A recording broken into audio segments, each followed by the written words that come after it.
Phnom Penh was such a charming, orderly and modern city that it was dubbed the Pearl of Asia.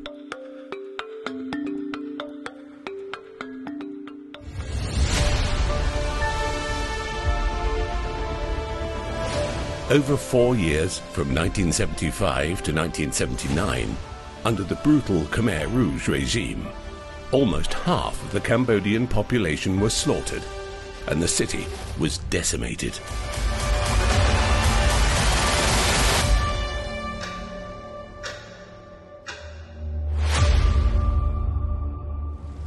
After the collapse of the regime, Cambodia began the redevelopment of various sectors. Economic growth has soared in the past decade. Apart from clothing, textiles, agriculture and tourism, which are the main drivers of the growth, the construction and real estate sectors have been flourishing as well. Phnom Penh is now rising with new skyscrapers and other construction.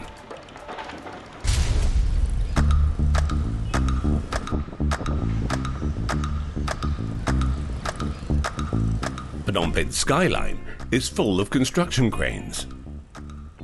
In just a few years, this city of 4 rivers has swiftly and completely transformed. Along the riverside path, the golden tops of Khmer-styled buildings are surrounded by modern skyscrapers. Tall buildings have risen all over the city, with many more to come as hotels, condominiums, department stores, offices and others. The real estate sector is thriving in Cambodia. Construction sites and billboards can be seen along both sides of the streets. That's why, because of the investors see big opportunity in Cambodia, so that's why they come increasing every year like that, you know. Even we compare from 2018 and 3 months 2019 is like 200% increasing. It keep coming, so that's why to build is not far, you know, because demand is there, but we need time to build. A new regulation approved by the government allowing foreigners to own condominium units has also encouraged more investment. 8 years ago, Cambodia had 2,000 luxurious apartment units. This is one of the many luxurious condominium projects in Phnom Penh. The enthusiastic staff welcomed us with a smile and greeted us in fluent English and Chinese. And here is the smaller, it's the studio. And how many square meter? We have 48 to 59 square meter for the studio. Because this one room we have 9 units. Only 9 units? For this room, 1 floor. Because okay. 1 floor we have 25 units. I see. Yes. So how much is it for 1 bedroom? For 1 bedroom is the 100,000 for the 1 bedroom. For 48 square meter? Yes. So once we entered the showroom, the icy cold temperature was in complete contrast with the stifling heat outside. The modern interior design includes a bathroom, a small kitchen and a living space that also serves as the dining area, a living room and bedroom. Condominiums in Phnom Penh consist of studio-type apartments, like the one we visited, the medium-sized, or around 80 square meters, which is the most popular, and the big suite, which has over 100 square meters of space. The average price is $2,000 to $2,500 US, or about 60 to 80,000 baht per square meter. The continuous growth of the country's economy has led to higher average incomes for the population. In 2009, the country's average annual income was $457 US, or about 15,000 baht per capita. In 2017, the amount had risen to $1,376 US, or around 44,000 baht. Despite incomes tripling in less than a decade, not many Cambodians are able to buy properties like this. Of Cambodia's 15 million population, more than 75% are living below the poverty line.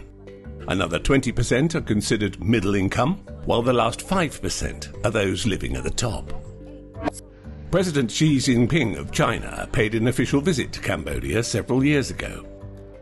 The visit has led to 31 bilateral agreements, financial aid, loans, and debt forgiveness. Ever since, the real estate graph has been going up and up. New projects emerge almost every day. This beautifully designed apartment is only targeting a small section of people in Cambodia. Among those are foreigners, who are mostly Chinese. Many of them are buying up these apartments as investments to make profit.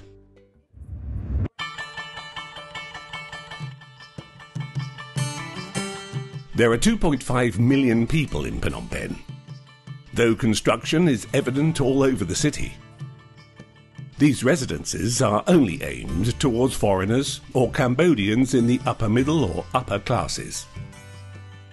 Apart from the 150,000 homeless people living on the street, the lower middle class and below, who make up the majority of the population, are living in run-down flats, rented houses, and some shacks in over 500 slums around the city. Some decide to live here, in a cemetery. Shacks, precariously constructed out of any odds and ends that one can find, are squeezed between the graves. Mir Burnett has been living here with the dead for more than 2 months. He used to rent a house that cost $70 a month, which was quite expensive for someone who was living hand to mouth. Not only was the rent high, the living conditions were also unstable. Mir's dream is to have a house of his own. Since, in his financial situation, he couldn't realize his dream, his relatives put together some money so he could finally purchase a small piece of land.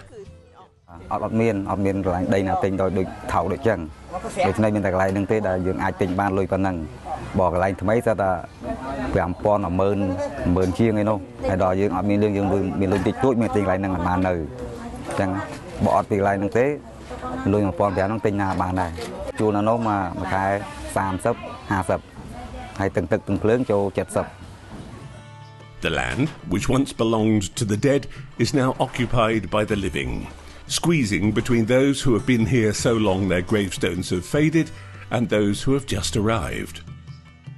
Mir built a stilt house made of tin. He's living there with his wife and 2 children. After a few days, the eldest, who was 20 years old, couldn't take it and decided to move out. Now, there are only Mir, his wife, and his 18-year-old kid. Since they moved in just recently, his wife, Sepu, admits that she still feels scared, but has no choice but to stay.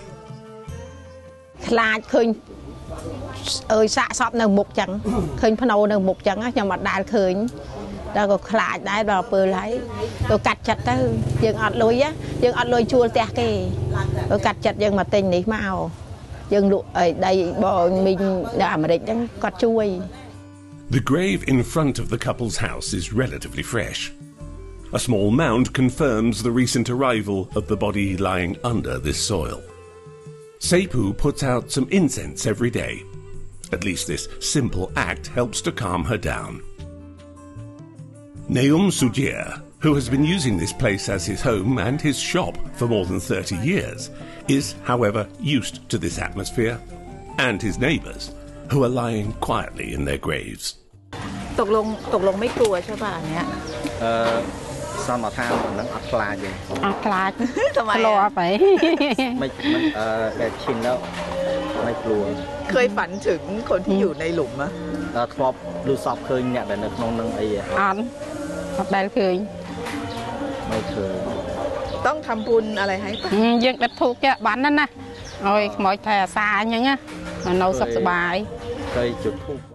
Neum told us that whoever wants to live here only needs to register their names with the community leader. They can find and occupy an empty space as they wish.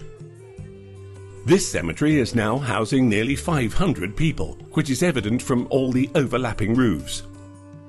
Of the over 300 graves that used to be here, some have been exhumed by their relatives, as they fear their loved ones' resting places would be defiled by the cemetery dwellers, leaving around 100 occupied graves remaining.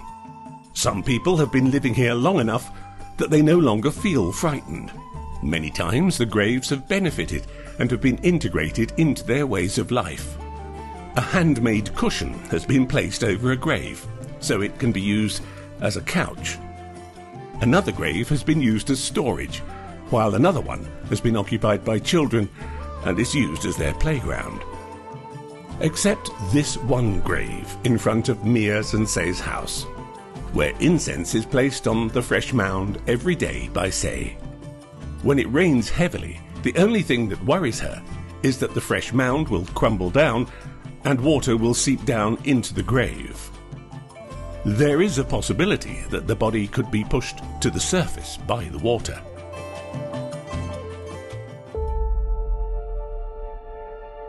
Buang Kak, a large urban lake on the outskirts of Phnom Penh, is a popular relaxation spot for city residents.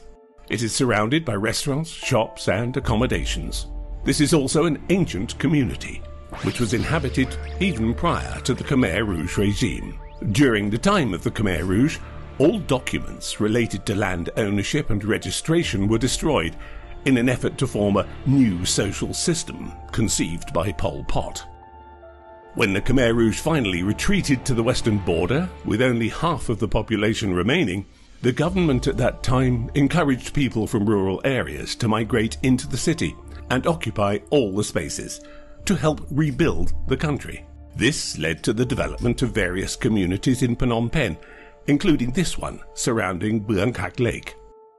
There are over 4,000 households in this area, some of whom have been living here since the beginning. Some have just moved in. By law, if you occupy the land for 5 years, you legally become the owner of the land. But that is not always the case. Only 20% manage to get proper documentation that proves their ownership. The rest are still living with uncertainty. In the past 5 years, foreign funding, especially from China, has been vigorously invested in the construction and real estate businesses in Cambodia. The government encourages the investment by allocating enormous tracts of lands for these private and international companies. Among this allocated land is this beautiful urban lake, Buang Kak, in Phnom Penh. For the sake of development, locals have been asked to move out. These people were offered some money or new accommodation in a designated area, to which they didn't want to move, as it's far from their old community, which makes it difficult to live as they did. Around 2,700 households reluctantly accepted the offer and moved out, while more than 1,000 chose to stay in the area, fighting for their right to remain. They formed a group. NGOs stepped in to observe, report on the situation and provide support. The group has now expanded and connected with other groups who've been fighting the same issue, forming an extended citizens network. Mami, a 70-year-old lady, is one of the leaders of this resistance. ដូចថាមកធ្វើបាបប្រជាពលរដ្ឋមកដេញប្រជាពលរដ្ឋឲ្យចេញពីរំនៅឋានហើយឲ្យពួកគាត់ចាក់ចេញទៅវិធានាដេញគាត់យកចំណងដោយមិនសមរម្យហ្នឹងបានជាពួកគាត់អត់មានផ្ទះមានសបាយនៅហ្នឹងដោយសារអញ្ចឹងហើយគាត់យកមកគាត់មិនថាពីមុនមកខ្ញុំនឹកឃើញថាខ្ញុំតហ្មងបរិច្ចាគឲ្យគេដែរតែខ្ញុំថាបើសិនជារដ្ឋយកមកធ្វើជាសម្បត្តិរដ្ឋខ្ញុំបរិច្ចាគឲ្យតែរដ្ឋ She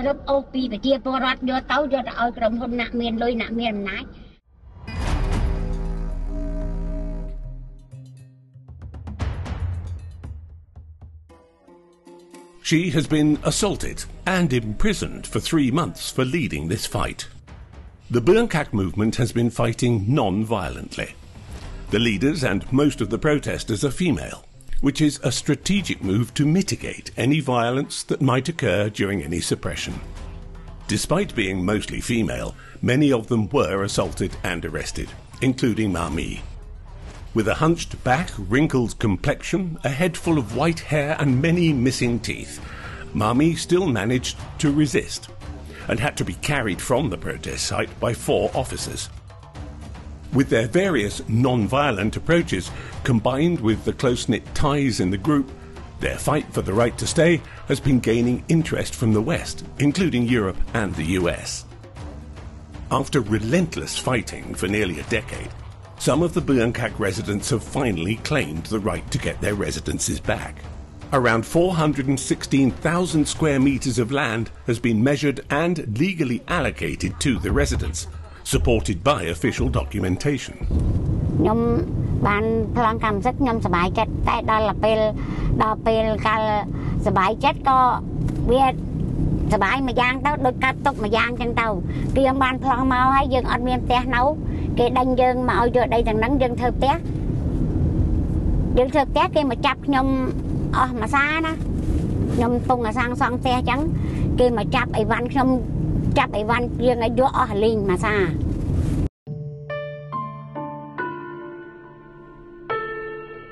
Though Mami and some of the residents now finally hold title deeds to their land, after a long fight, thousands of households still have to migrate. This is how Bangkok looks today. Every inch around the granny's house is covered by the construction of modern skyscrapers, accompanied by billboards advertising the future dream city.